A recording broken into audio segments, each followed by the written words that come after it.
The newly enacted health care reform bill will affect virtually every American. And with me now to talk more about the bill is Representative Bob Filner from the 51st Congressional District. Thanks so much for joining us this morning. Good morning. You were here just a few minutes ago. We had Representative Duncan D. Hunter with us, and you heard everything he said. Completely not happy with the bill, don't love it. Every Republican voted against it. Your thoughts? Well, I voted for it because of the 150,000 people in my district who don't have health insurance today. About 135, 140,000 of them will have it after this bill. Tens of thousands of young people who cannot get health insurance today because they have pre-existing conditions will be able to get health insurance.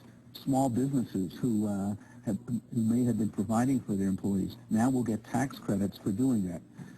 And we will put increasing more regulation on the insurance industry. They will not be able to stop people from getting health insurance because of pre-existing conditions. They will not be able to kick off people because they reach some arbitrary limit. They won't kick off people when they're sick. This will provide the basis for 95% of our country to have health insurance. And this is a moral issue. We're all in this together as a country. If people in my community aren't healthy, I'm not going to be healthy at some point in real terms. We have to help each other. And we do this using the private system that exists now. And I heard Duncan talking about government takeover of 1/6 of the economy. This is a system based on private health insurance, private doctors, private hospitals. Each decision is from the individual. So I'm not sure what he's talking about. But he is a veteran in which we value his service, and he was used to military hospitals and the VA healthcare system. That's government-run healthcare. And I don't think he wants to get rid of that. No question that a lot of what we're talking about when we're talking about, providing insurance for the underinsured, people who have pre-existing conditions who cannot get health insurance right now, a lot of those are really, really good things. But actually putting them into operation and paying for it is the big issue. It's not what's being provided, but how it's being provided that's at issue here. And when you talk about the cost, and, Republicans will say it's going to cost jobs, businesses are going to record deficits, profits, that kind of a thing. What do you say? I don't understand that reasoning at all. I just, it just doesn't make sense because, again, by the way, you asked Duncan 3 times what would the Republicans propose, and I didn't hear anything that would deal with all the issues that you just talked about. There are no other proposals on the table. So, and in terms, I don't know what small businesses with under 50 employees are exempted from this. If they want to pay for health insurance, they're going to get tax credits. So I don't know how it hurts the bottom line of anybody here. We're going to get the only way that you can get keep a private system, it's the Republicans that were demanding this, and insure everybody, is to make sure everybody is in there, both healthy and those who are older and sick.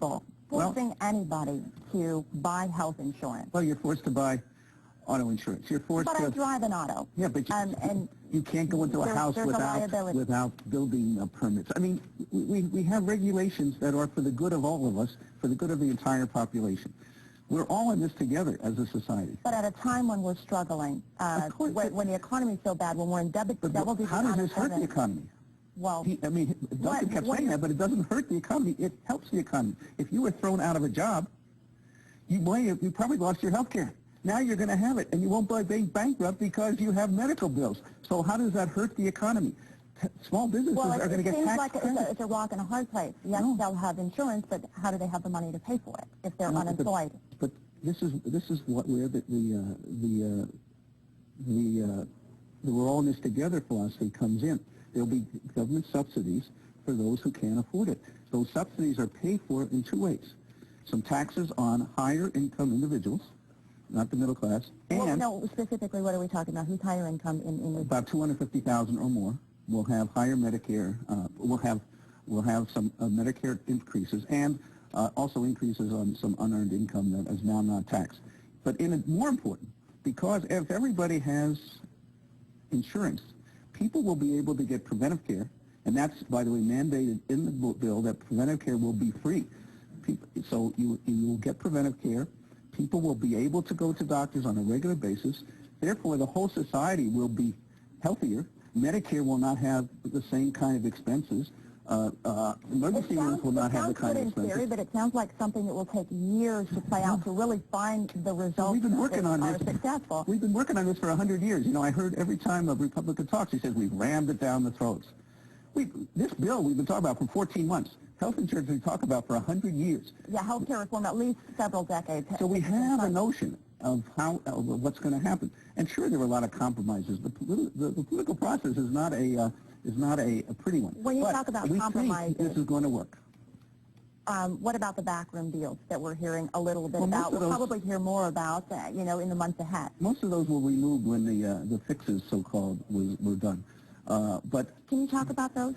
Some of those fixes in the I think, for example, the so-called Nebraska, the Cornhusker thing, the Nebraska thing. That was taken out. I mean, there is no specific thing for Nebraska. There is a specific thing for victims of Katrina's disaster, because 5 years later, there are still hospitals not there, and most people still on Medicaid, so they need more help. So that was in there. What are some of the fixes that affect a lot of Americans, rather than just the certain sectors of the country? Well, the fixes included, I mean, taking out the special interest kinds of deals that were made. That was primarily the case.